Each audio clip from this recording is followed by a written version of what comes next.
Welcome to the Pharmacy Podcast Show. You are listening to the first and only podcast dedicated to the business of pharmacy. You can find all of our episodes at pharmacypodcast.com. Welcome to the Pharmacy Marketing Simplified podcast, part of the Pharmacy Podcast Network. I'm your host, Nicolle McClure, president of GRX Marketing, and today we'll be discussing the subject of marketing to millennials with special guest Chris Cielewich of FlavoRx. Chris joined FlavoRx in 2002 and has spent the last 15 years establishing FlavoRx in over 40,000 pharmacies across the country and beyond. He enjoys combining sales, business development, and grassroots guerrilla marketing to help pharmacies attract, engage, and delight their guests using FlavoRx. When he's not coaching pharmacy staff members on how to deliver a better pharmacy experience by making medicine time less stressful, he enjoys coaching his two sons in soccer and baseball. Chris graduated with a BS in Business Administration and Marketing from Salisbury University in 2000 and was co-president of the American Marketing Association chapter, which was recognized nationally with several awards. Chris, welcome to the show. Thanks so much, Nicolle. So let's get started. And I know, FlavoRx has created quite a niche offering for the retail pharmacy industry over the past 2 decades. If there's anybody out there that's not familiar with you guys, can you just start by giving us a brief explanation of what your company does? Yeah, absolutely. So FlavoRx is a personalized flavoring service, which is available now in over 48,000 retail pharmacies, hospitals, and health systems. And as you mentioned in the bio, we're really designed to help make medicine time less stressful for kids and parents by empowering the patients to choose the taste of their liquid prescriptions. And we've got, quite an evolution over the last few years, which we'll talk about and kind of how that message has changed and how we can help independent pharmacies and pharmacies all over grow their business. Perfect. And I know, you and I have known each other for a few years, and, I see your guys' booth at the trade shows, and but you guys are so much more than just providing that flavoring system for pharmacies. I feel like you guys definitely go beyond that. Tell our listeners a little bit about how you guys have reinvented yourself over the past few years. Yeah, absolutely. So, we, in addition to the pharmacy space, we also enjoy going to some of the marketing conferences across the country. And one of my favorite quotes, which hit home a couple of years ago, was from a guy named Gary Vaynerchuk, who's kind of a digital marketing guru and just pioneer with social media. And one of his quotes was just that if you're not trying to put yourself out of business right now, someone else will do it for you.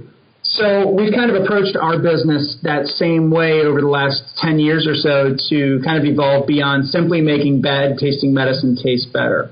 So we've known for a number of years that everyone loves the idea behind FlavoRx and trying to make medicine time simple, or easier or less stressful, but we knew that our time was our number one enemy in pharmacy, and flavoring was perceived as an extra step. So it just so happened at one of the NCPA trade shows, which was in Las Vegas, I ran into a company called FillMaster, which had a digital water dispensing automation coupled with a reverse osmosis water filtration system. And that piece of technology has a little barcode scanner which will read an NDC and know exactly how much water is needed for reconstitution. So up until that point, I think the only ways that independent pharmacists and pharmacists all over were reconstituting was through a graduated cylinder and a gallon jug of water, or the most advanced solution in that space was something called the Reconstitute, which was just kind of a gravity-fed manual dispenser. So this was a pretty cool technology, and I had asked them if they thought that technology could ever dispense flavors while it was dispensing the water. And so soon after that, met with the CEO, and he was very interested in our business, and they actually quickly acquired our business and brought FlavoRx and FillMaster together so that we could come up with this solution which was fully integrated. And so it was actually just earlier this year where 10 years later, we finally got to the end game, which our Fillmaster Auto now combines digital reconstitution with personalized flavoring all into one automated step. So yes, it's been kind of a nice evolution over the last 8 to 10 years. Yeah, very good. I'm sure there's a lot of independent pharmacies out there that are pretty happy about that evolution as well, probably making their life a little easier. So, I've kind of just taken a step forward and getting into, pharmacy marketing a little bit. I know you present at several conferences, and, I really have loved your guys' theme this year of Rethink Your Pharmacy Marketing. Kind of what led you to choose that topic? Yeah, it's. I think we're at one of those points in time where just the demographics and the opportunities in retail pharmacy are kind of intersecting each other. And when you look at how much the demographics in our country are changing, with that, we thought it was a great time to rethink how you're attracting or marketing to what consumer needs are today. And so one of the great stats that we constantly hear through our friends at like iMedicare and things like that, that there's over 10,000 people turning 65 every day. And those are certainly high dollar, high value customers for retail pharmacy. But I think what's sometimes being overlooked in retail pharmacy is the fact that there are 11,000 babies being born every day. And why that's important is if you look at the millennial generation of folks that are kind of defined as 20 to 35 years old right now, it's certainly not at the top of everyone's priority in pharmacy because they may not be taking tons of medications today. But it is a great time to start thinking about attracting those and generating trust and loyalty.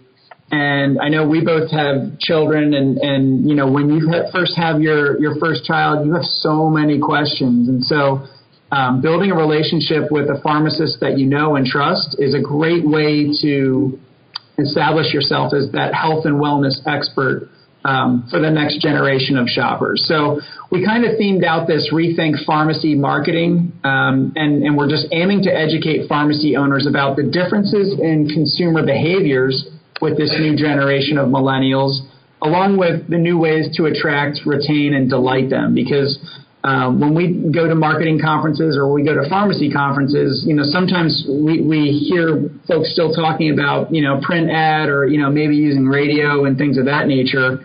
But there's so many new opportunities that are pretty cost effective for small business to not only compete, but to effectively tell their story.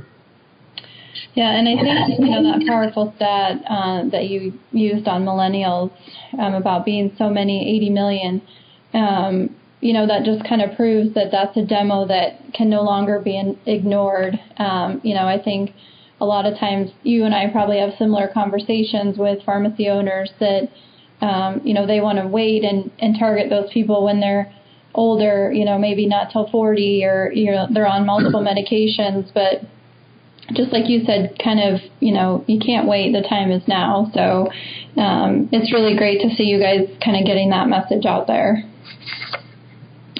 I guess what would you say, kind of in a nutshell, are your suggested ways to getting or helping the pharmacy owners gain that trust and loyalty for that new generation of consumer?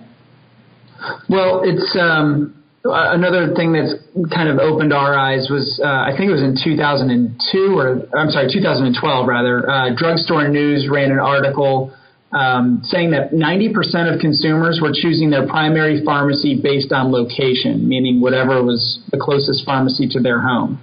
And that's a pretty scary statistic for independent pharmacies.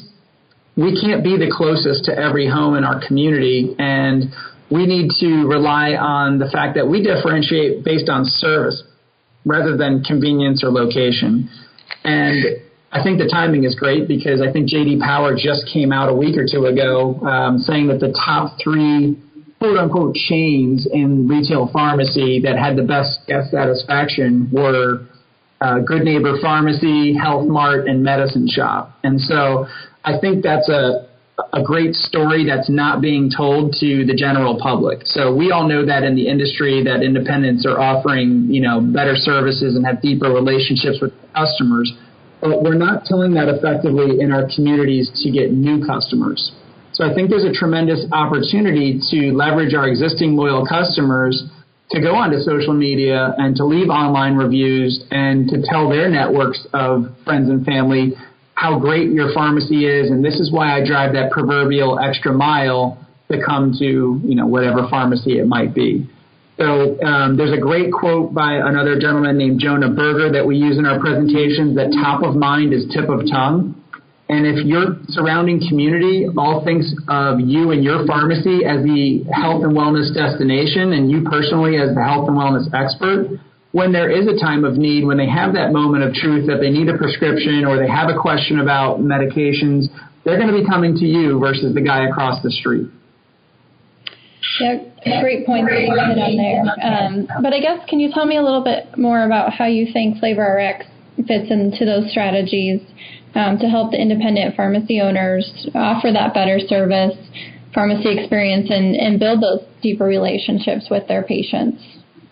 Yes, that's kind of the fun part of my job right now, is that we fit into, yes, we're a company that has flavorings to make medicine taste better, but we also fit really well and check off all of these boxes that you just mentioned to kind of tell that story. And so FlavoRx is a very buzzworthy service, and it can certainly help you to improve your visibility either through online reviews or social media. So we can help turn any pharmacy's biggest commodity, which is a generic amoxicillin, into a personalized solution to help a child feel better, and more importantly, to make that medicine experience less stressful.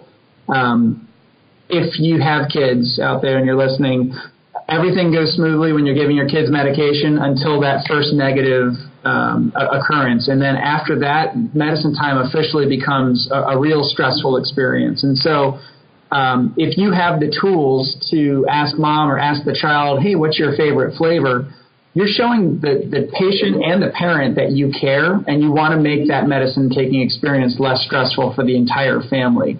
And that in turn is going to build deeper relationships with both the kids and the parents, and also help to deliver that solution of what we, I think Google actually coined the term, that zero moment of truth.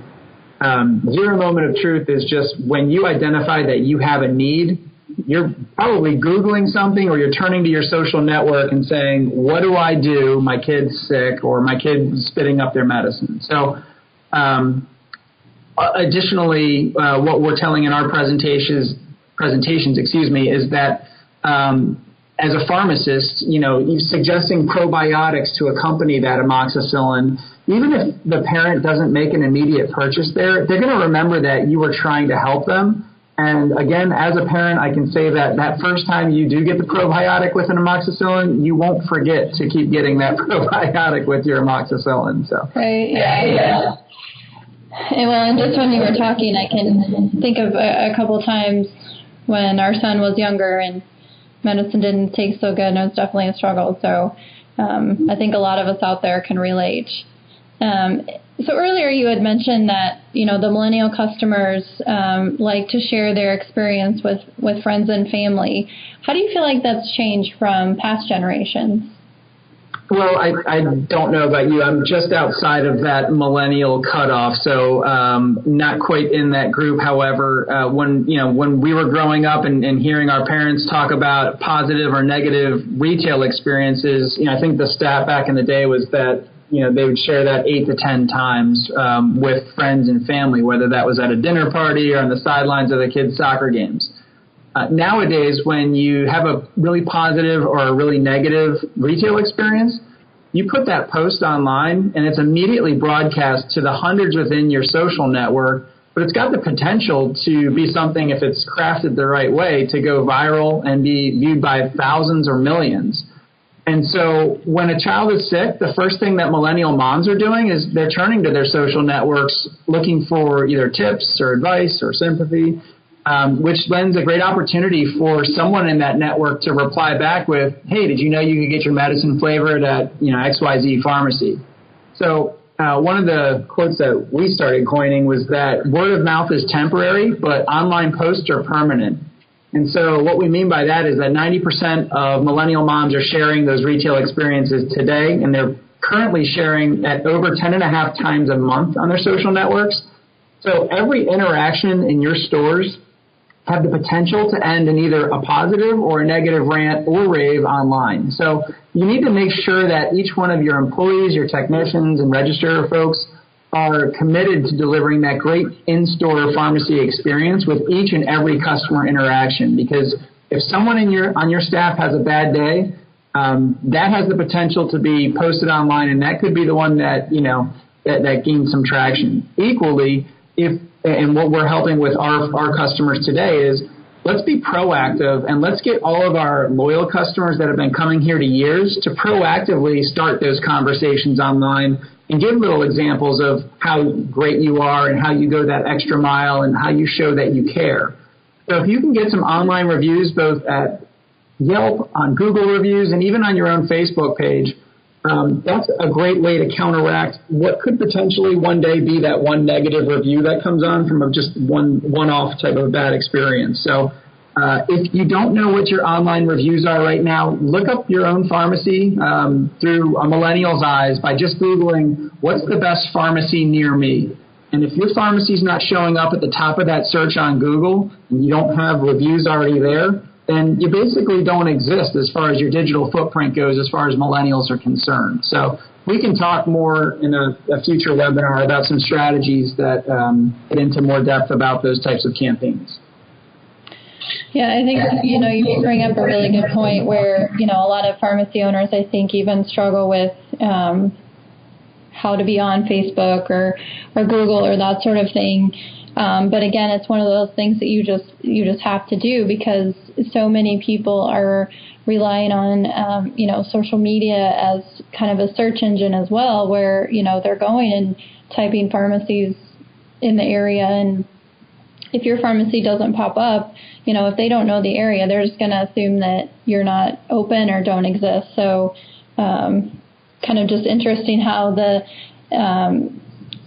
it's evolved over the past just 5 years on how we find local businesses. Yeah, and I think one of the interesting things, a lot of folks don't realize this, but Google actually has small business either webinars or seminars all across the country, and there's a great site and tool for you if you're not sure if you've already done this, but the site is called Get Your Business Online by Google. So it's GYBO.com. And it'll literally help you with a roadmap and checklist of items just to make sure that you've verified your own business. And I think the stat they threw out when I was at the last presentation was that only 38% of small businesses have verified their own business with Google. So if you want to play in that space, and I know everyone's not, supposed to be a search engine optimization expert, it will certainly help giving you those tools. And I think working with local marketing groups to also have some assistance if you don't have the resources. Nicolle, I think your company is doing that with a number of pharmacies right now, correct? Yep, we are.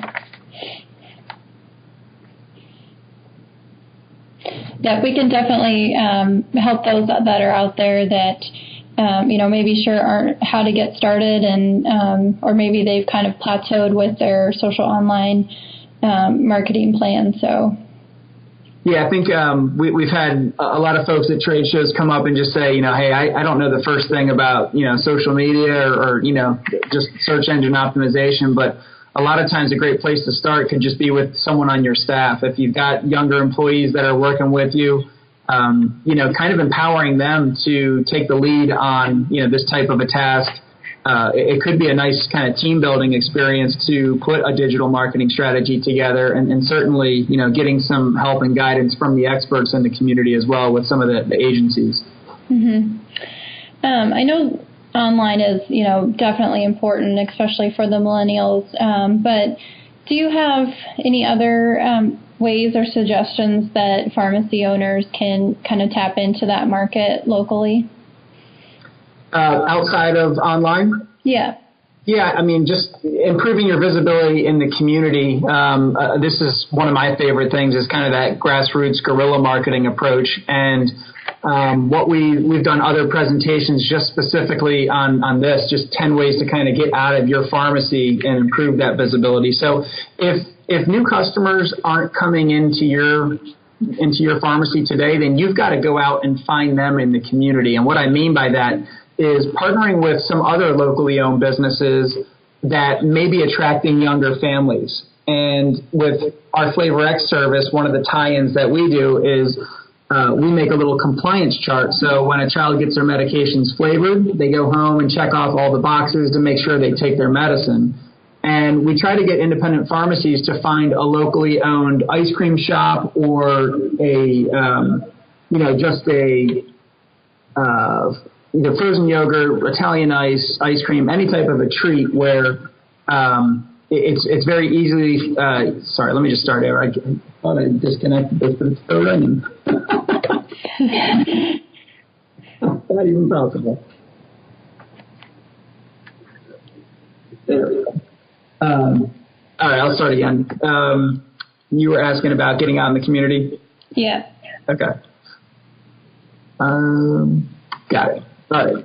So, great question, Nicole. Getting out into the community is a great way to not only improve your visibility, but if you're not getting new customers coming into your doors, then you need to go out and find them. And what I mean by that is partnering up with other locally owned businesses that may be attracting younger folks or that millennial type of audience. One of the promotions that we've created that ties our flavoring service into it is with a compliance chart. So when a child gets their medication picked up and flavored, you can hand them a little compliance chart so they go home and check off the boxes every time they take their medicine. And they can typically bring that back to the pharmacist for a reward or a treat or prize. And while we provide our customers with sugar-free lollipops, we encourage our pharmacies to partner with a locally owned ice cream or frozen yogurt or Italian ice type of a store and see if they're willing to donate a handful of free kids cups of whatever that product is.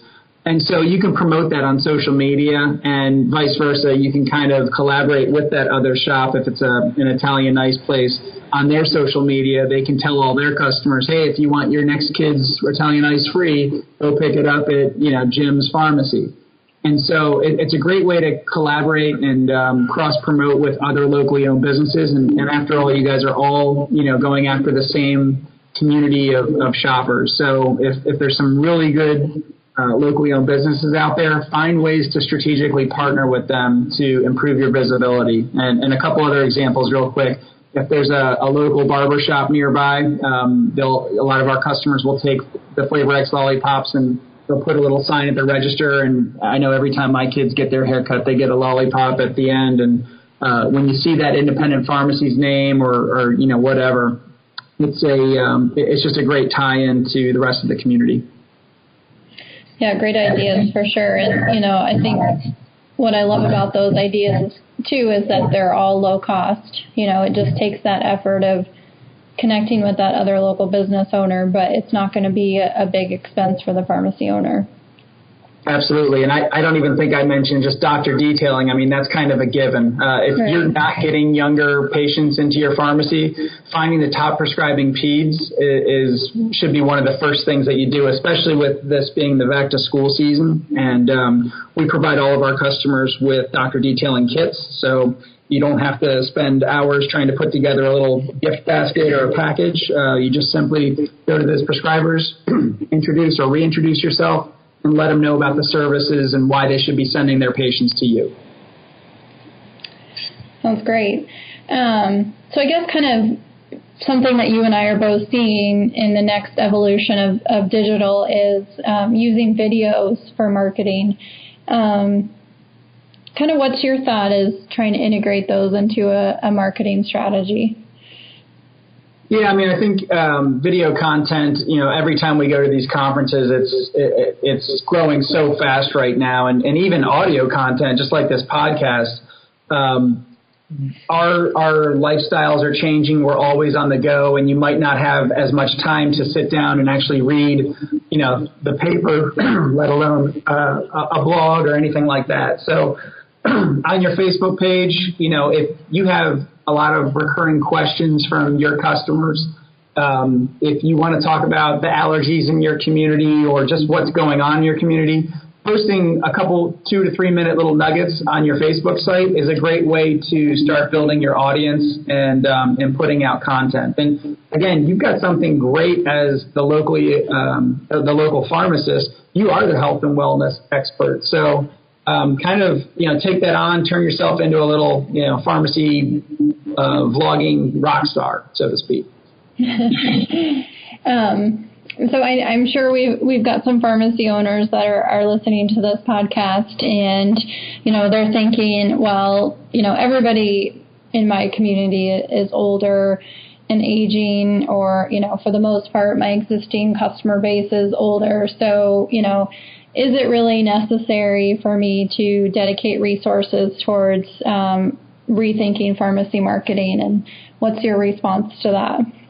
It just depends on how long they want to stay in business. If they want to just kind of ride things out with the customer base that they have established over the years, we're not going to try to talk anyone out of that. But again, if you go back to that original quote and think about, if I were to start my business over today from scratch, I'm just going to say, if I'm filling 150 scripts a day right now, we're going to call that even par.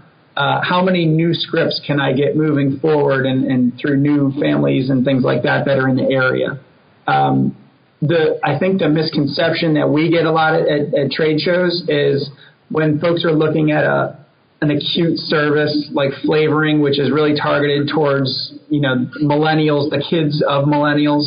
It's that statement of, well, I don't have that many kids in my neighborhood. And there's a big difference between not having kids in your neighborhood and not having kids in your pharmacy. So as long as there's a daycare center or an elementary school somewhere within 5 miles of your pharmacy, you're not living in a ghost town. They're just going somewhere else for their pharmacy needs. So if you do plan on, maintaining that business moving forward, you got to constantly be looking to reinvent yourself, finding that next generation of shoppers and just approaching your business completely differently. And we really enjoy, talking with our customers about ways that they can do that. And I think some of the banner groups like A Good Neighbor have started this transformation program where, you're remodeling and modernizing and, just kind of giving your whole pharmacy a fresh start. Mm-hmm. Well, Chris, I think you've brought up some great points and ideas for us today on, how pharmacy owners can get started in reaching kind of that untapped market. Before we wrap up, is there anything else you'd like to mention? No, if anyone has questions about either FlavoRx or our automated solutions, we can certainly provide a follow-up or a link maybe that they can click to for more information. We'll be exhibiting at the NCPA conference here in October, and hopefully we'll have a whole new slate of presentations and webinars to share with everyone in 2018. Sounds great. Well, thank you so much for your time today. Thanks, Nicolle. It was a lot of fun. Thank you for listening to another episode of the Pharmacy Marketing Simplified podcast. Be sure to reach out to us at grxmarketing.com. We hope you enjoyed another episode of the Pharmacy Podcast Show. Be sure to subscribe to the show and send us a voice message with your ideas and comments from our contact section on the website. Did you know we develop digital health content to assist with business development and marketing efforts? Learn how we can help you drive more patients, physicians, and targeted leads to your website. Contact us today at pharmacypodcast.com.